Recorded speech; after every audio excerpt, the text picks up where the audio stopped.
og Morten Duncan Rasmussen. Vi kan ikke se det så tydeligt på de her billeder, men jeg skal understrege, det er Peter Madsen, der står med ryggen til. Han puffer til sydenlandet her til Morten Duncan Rasmussen, der i øvrigt var blevet skiftet ind i kampen. Nok var en lille smule frustreret over Katongo. Han var med fra start i stedet for Morten Duncan, der jo for nylig har haft problemer også med diskotek og alt muligt diskoteksbesøg.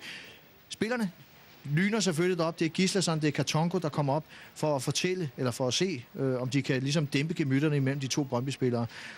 Thomas Rasmussen kommer op, og vi kan også se, når vi går ind i en nærbillede her, at kaptajnen Per Nielsen selvfølgelig op og fortælle, at nu må de altså tage sig sammen. Peter Madsen bliver nærmest vist væk af sin kaptajn her.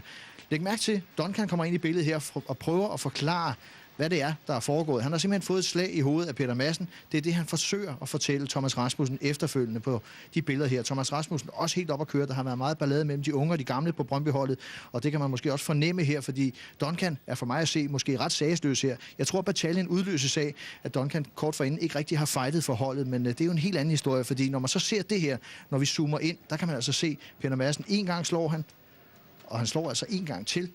2 slag i hovedet på en medspiller, det er selvfølgelig... Jamen, jeg kan slet ikke erindre, at jeg har set noget tilsvarende i alle de år, jeg har kommenteret på dansk Superliga-fodbold. Man kan jo sige, at en ting er, at det er en ydmygelse af Brøndby. Hele første halvleg okay med i spillet, anden halvleg en total ydmygelse af holdet. Og det her, det er jo det klare udtryk for, at der simpelthen er opløsning på det her hold. Helt mentalt set er det sygt, og det er meget trist at se, faktisk. Og det er virkelig et hold, som har brugt